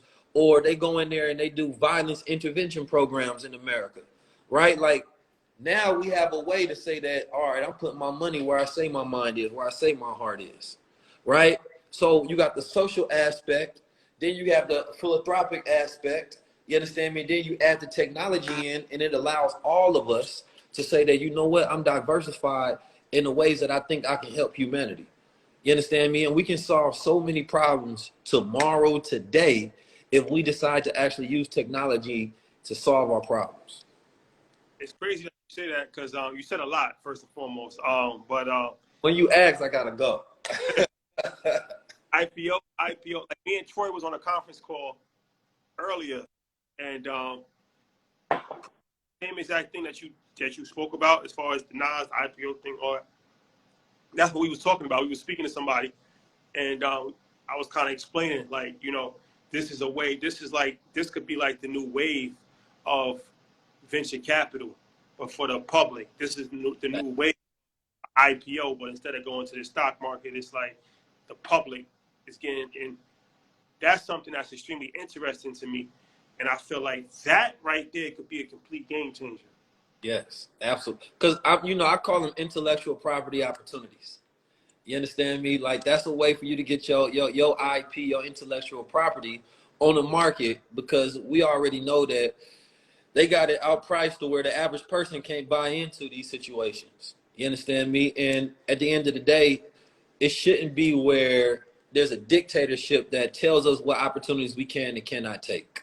Just because a person is not making $1 million, $250,000 doesn't mean that they can't see a good opportunity, you understand me, in front of them, and that they shouldn't be involved in it. And that only the people who are already successful should have the ability to get involved in these opportunities. And that's the issue, is that our economic models are broken. You understand me? And they only serve a certain class. And blockchain is basically a technology that can be utilized to serve all classes, which is why the government trying to regulate it. Where Russia said that they was gonna get rid of it, and then he was like, no, we not. We about to use this money and we're gonna regulate the crypto. You understand me? Because there's an economic war going on. And so instead of us getting caught up in that, we can also make decisions for ourselves. Like, once you put it on, the blockchain can't truly be regulated. You understand me? There's always going to be ways to get around things and loopholes, and things can become so big that the people always have more power than the government. But we got to a point where the government makes themselves seem as if they have more power than the people. And that was a reverse psychology that was put on as a veil and a trick over the minds of the people to never think that they have power, and they have to go with every decision that comes from the top. And that's why people love blockchain, because it is a complete disruption of this totalitarianship that we currently live in, where everything is owned by corporations and institutions. One of the biggest things that we've seen as an issue before was like, how the hell can you know, the melanated people in America do business with our African brothers and sisters on the motherland, right? We seeing 70,000 square foot getting put up by Jeff Bezos in Africa. He about to go over there, build, rob all resources, and try to take over everything. So it's like we can have an established token of cryptocurrency that allows us to circulate money back and forth between our economies easily, to where we can take a look at all of the land, put that on the blockchain where there's a grid of all of the land, and we can decide to buy up on it. A person can create concept architecture on what we want to be built. They can build it first in the metaverse, and we decide that yes, we like the way this look. Everybody can tour it. That's an investor, and then they can decide to buy it in real life, and it becomes physical things that get built up. Like, once we realize that they already created airplanes and we can literally hop on a plane and sit for a few hours and then get off the plane and we can visit there, like, there's no issue, because we can now be also issue passports and have secondary citizenship over there. You understand? It's like the blockchain has made the world smaller and created an opportunity for everybody to do business with each other, right? And their infrastructure, when you talk about rappers they ain't touched the continent, right? Like, if you want to go over to Africa, you talk about rap, how much streaming is missing from having that African continent? Just not even from the rap standpoint, from the podcast standpoint, also because, like, Yeah. went to Nigeria, shout out to Bizzle, Davido, Asa, got a whole crew out in Nigeria. We went to Nigeria, and they was letting me know what's going on with the podcast. Hey, we like Earn Your Leisure is in the top of like all African countries. Talk your talk. No, it's just a fact. But the thing about it is that, so they were showing me like the top African podcast. It was like these two girls, I forget the name, but they was like, they're not just the biggest podcast in Nigeria, they're the biggest podcast in West Africa. Yeah. So looking at their social media, and they have 14,000 followers. So I'm realizing is that podcasting is still on a very infancy stage out there. Like, the majority of people still not really listening to podcasts like that. So the media opportunities overseas, and this is why, like, when you see us go to Jamaica, when you see us go to Nigeria, when you see us go to Egypt, all these different places, we got a bunch of other places that we about to actually go to. We can't talk about that yet. But when you see us going to these different places, it's not just to have vacations and talk to cool people. It's to actually get a lay of the land. Because when I was looking at it, and I'm like, all right, Earn Your Leisure is #1 in Botswana, #3 in South Africa, #10 in UK, #6 in Canada, #1 in Jamaica. So at first it's like, oh, we lit. We #1 all over the world. But then I start to actually really think about it, and like, what does that really mean? So now, all right, why are we #1 in countries where the vast majority of the information that we're talking about is not really even relevant to that country? Like, they have their own real estate system, they have their own tax system. It's different. But then I'm realizing that there's no alternative. So It's just like, you go to France and they love hip hop, but a lot of people speak English, but they'll listen to Lil Baby, and there's not really like an alternative. Like, there's French hip hop, but it's not on the level of American hip hop. So they listen to the American hip hop because that's all they really have. Right. So this is like that, right? Where it's like they're listening to Earn Your Leisure because, from a Black cultural perspective, talking about business, talking about financing, there's not an alternative on the level that we're on right now. So I'm like, that's a tremendous opportunity, because it's like, when you look at America, there's 60 million Black people, I think, something like that. I'm not sure, 45 million, something like that. We're gonna get up there. We start to have more babies. All right. So, but in one country of Nigeria, which is the most populated Black country in the world, there's 210 million Black people. So, but even peeling back the layers even further, 80% of the population is under 21. 90% of the population is under 18. So this is why they're saying that Africa is the only continent that has a positive birth rate. Like, every other continent, like the European continents, they have Asia, they have a negative birth rate. Like, more people are dying than are being born. This is why this is why they have to let immigrants. This is the whole interesting thing with Europe's immigration policy. They don't want to let immigrants in, but they have no choice but to let immigrants in, because they're not producing enough people. And it's like, these people, you colonize their country taught them your language. This is why, like, the countries in Africa that speak French, they're going to France. The countries that speak Italian, they going to, like, the countries that speak English, they're going to, because you colonized their country. You forced those people into a system that you gave them. You gave them a language. You gave them a culture. So now you mad because they're coming to home. That's their home now, right? Like, you mad over their country, taught them how to speak French. That's not their language. So when they're leaving the conditions that they're under, where they gonna go? They're gonna go to France. That's a fact. They're gonna go to England. So I say that to say, it's tremendous opportunity for, like, us in a media standpoint, from a global perspective. Like, America is cool, but when you start to look at a continent like Africa, that's a whole entire continent. So all you need is a small percentage of the continent to have way more of an impact than you have in one country of America. That's a fact. I mean, I was just looking it up, and they say it's like in 2016, the population was 1.2 billion, right? And then that population got to be like 1.4 billion now, right? That is a lot of people, and that's only second to Asia, right? And of course, we know Asia is running things right now. You understand me? As far as their country, the money that they have, the resources, the technology that they have. And Africa is such a fertile land. There's so many opportunities that America is cool, right? At the end of the day, we built this country. So we have, and some of us was already loyal to the soil before they got here, before Columbus got lost on this country, thinking that the Indians were from India and everything, but we know the history.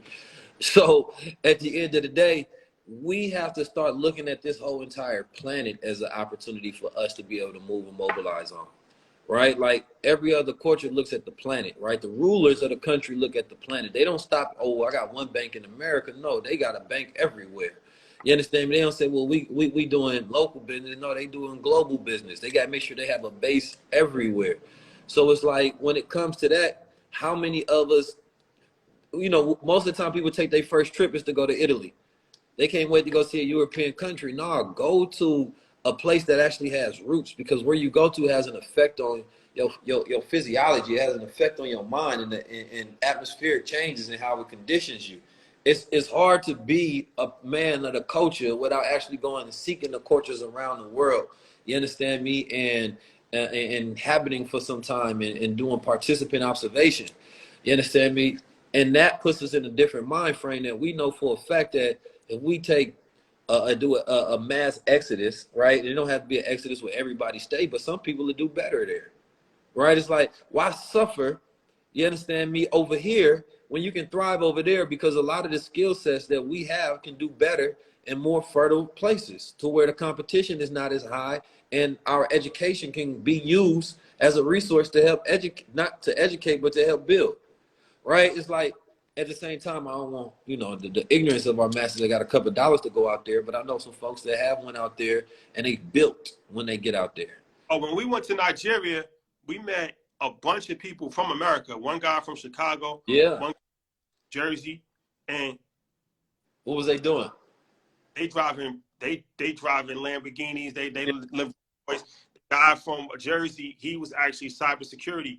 He had a cybersecurity background in America. He went out there. A lot of these countries, the infrastructure is not really in place. He took over the whole cybersecurity system for the government.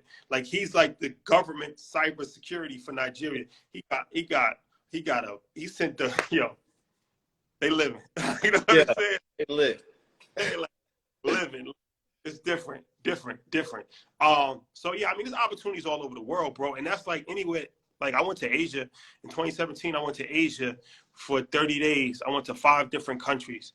And that really changed my life, because just being around different cultures and experiencing different things and eating different food and understanding that, America is only a small part of the world. It's not, we look at America like this is everything, because this is all we know. But the world is big. And it's, you got to actually see the world to appreciate the world, the opportunities, and for what you have, because, we do have luxuries in America that other people don't have. So it's important to appreciate what you have. But from a business standpoint, there's so many opportunities all over the world, and I'm starting to see that more and more. That's why it's like our travel It's like, all right, it's cool to go to Atlanta, to go to LA, but let's go to Africa.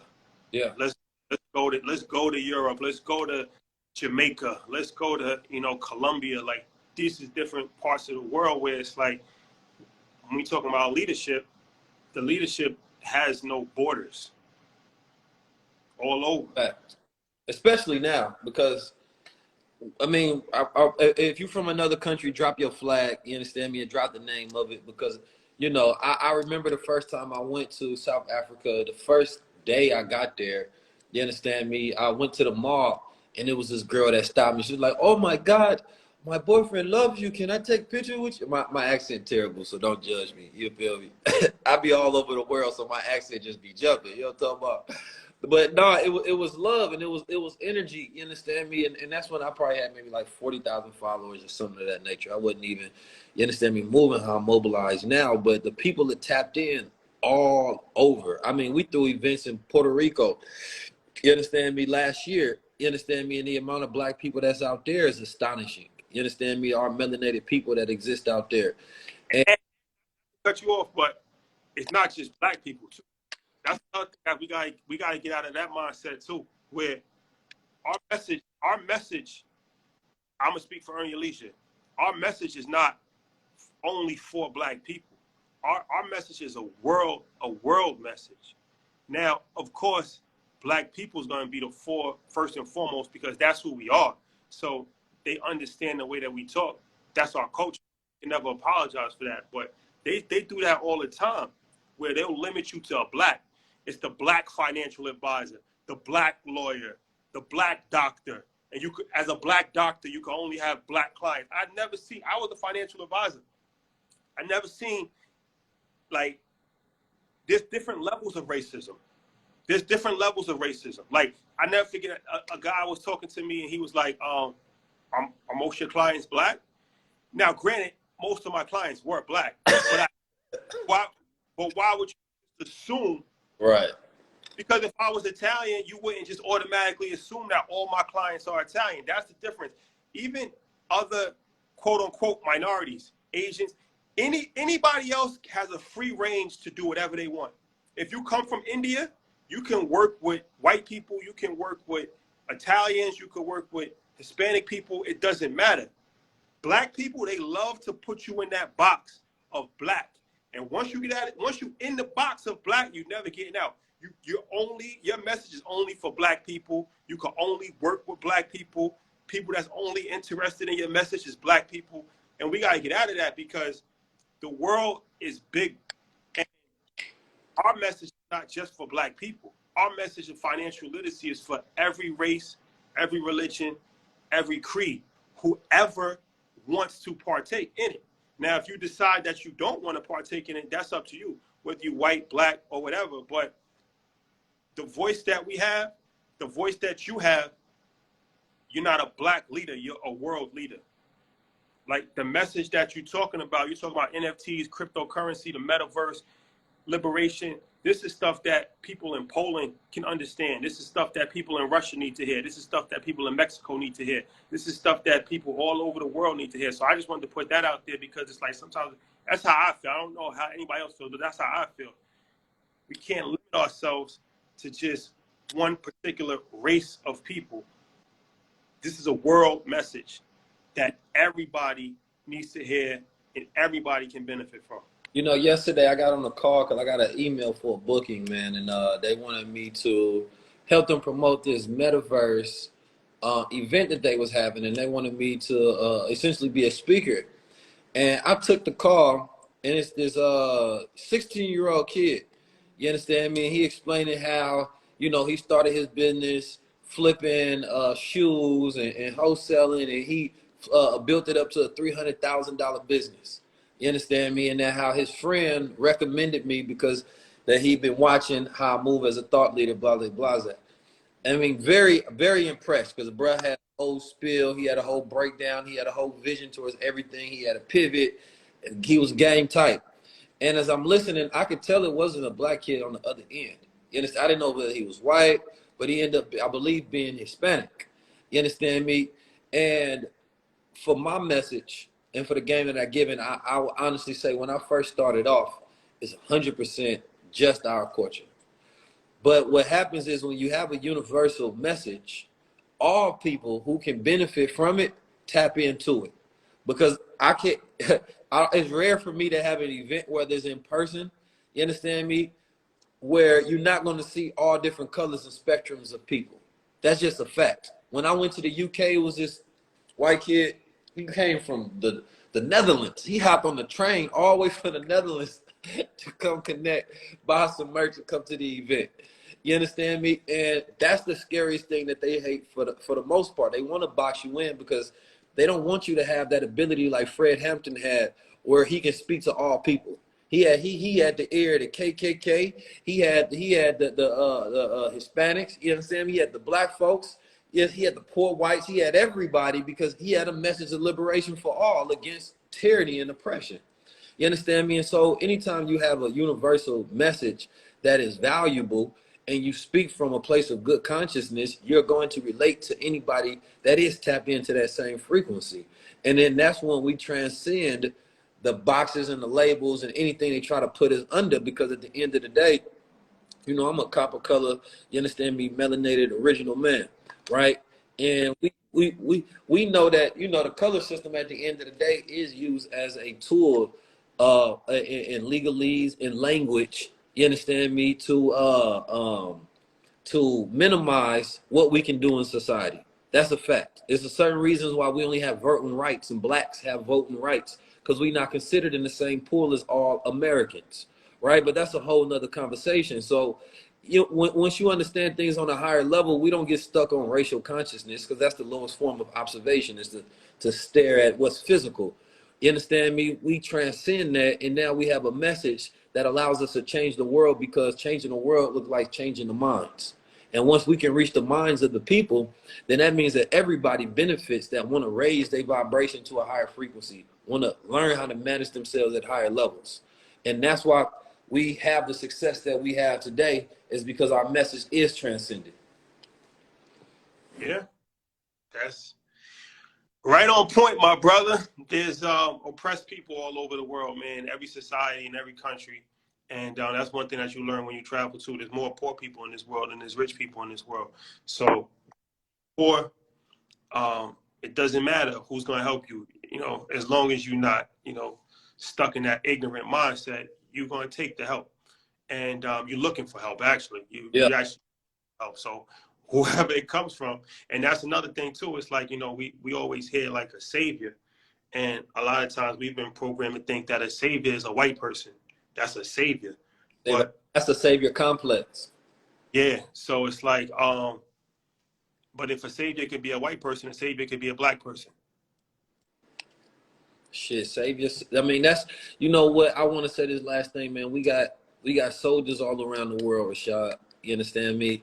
Like real soldiers that really, you understand me, go there for us, and a lot of people that's just 100% loyal because of what we've been able to put into the atmosphere that have affected people's lives. You understand me? And it's beautiful.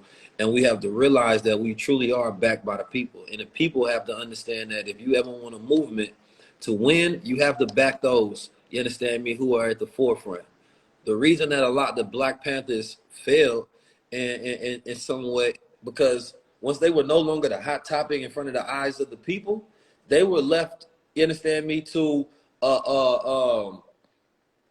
be taken advantage of by the FBI, and also not having jobs and can't go get a job. The people no longer back them. But when they was in front of it, the people backed them. You understand me? And so we have to create this culture to where the people are backing the leaders as much as the leaders are backing the people. You understand me? Because we can't have things where they just here for a moment. Y'all have to put a responsibility on us to never fail at the same time. The same way we put a responsibility on y'all to not fail, to stay focused, to stay tapped in. It has to be a two-way streak. It has to be a relationship. You understand me? That's the only way that this thing is going to work. We not saying that I'm not the savior of the culture. I only teach you how to save yourself. That's not my goal. I don't have a cape. You understand me? I'm not flying around trying to save nobody. I'm trying to teach you how to save yourself. And if I can get you to think, as Noble Drew Ali said, you can but save yourself. You understand me? And that's how we get to that ultimate level of enlightenment. But I need everybody to be a soldier for their own campaign. And I need y'all to also back the people that y'all believe in. You understand me? Whether it's spiritually, whether it's physically, whether it's financially. You understand me? Be there in assistance. When people say protect them at all costs, you are the ones that protect it. You understand me? Don't wait for somebody else to do something that you believe in. Like, that's our goal. Each person has to be a part of this campaign, not an observer of it. We not the politicians. I'm not a preacher. You understand me? I'm not a minister. You understand me? I'm 19 Keys. That's Rashad Bilal. I can't speak for my brother, but I know for a fact that he's not tooting himself as your savior and walking around saying he's the savior. That's your job, but this is the opportunity to do it yourself. There you have it, ladies and gentlemen. State of the culture. 19 Keys, EYL, felt it was necessary. The next conversations that you'll be hearing from us will be action after something is taking place or before it's taking place. Like, this is what we're doing. We don't want to have too many, like, you know, sometimes you need to actually, you know, have these open dialogues, but we're not, you know, like you said, we're not like just going up there just preaching. We're doers. Next time you're gonna hear from us, we'll be on a different side of the world, building, you know, doing something in real life, collaborating in real life. Yeah. Stay tuned. Very closely. All right, my brother. Any last words for the people? Nah, man, they know what they need to do, man. The last step is always execution. That's always the last. That's all. Not the last. It's always the next step. Sorry, the next step is always execution. You understand me? Both of us can look at our audience, and we're gonna look at a percentage of people that listen and people that execute. You understand me? And we need to start transcending those numbers to more people that execute, more people that actually take the information and execute on it, so that next time we see you, it ain't about how proud of you are of us. I want to hear testimonials of how much you've executed from the information that you've tapped into. I want to hear and see results. If I have one selfish thing that I want, is that I actually really want to impact people's lives. So next time I talk to them, bro, you changed my life. I ain't gonna lie, man. That information you gave me, I executed on. These are my results. You understand me? I don't want y'all to watch Market Mondays every goddamn Monday and not execute. You understand me? You've been paper trading for 3 years. It's time to put some money in the market. You've been watching this NLT, this crypto, this blockchain, all this business strategy, Turo, Airbnb, credit talk, and still on the sidelines. The next step, if you have a question, remember the next step is always execution. If I see you in person, I'm gonna tell you what that game is. The next step is execution. Let's get it done. There you have it. Like I said, stay tuned. 19 Keys, EYL. We got some big stuff coming together. Big things. Big things. You know, we're gonna show you what collaboration, what working together looks like in real life. So hopefully we can, you know, be used as some level of a reference point if you need it, or an example if you need it. That's what we're here for. So yes, ladies and gentlemen, it's been real. 19, always a pleasure, my brother. Likewise. Stay blessed, God. Peace. All right, bro. Out there. Peace.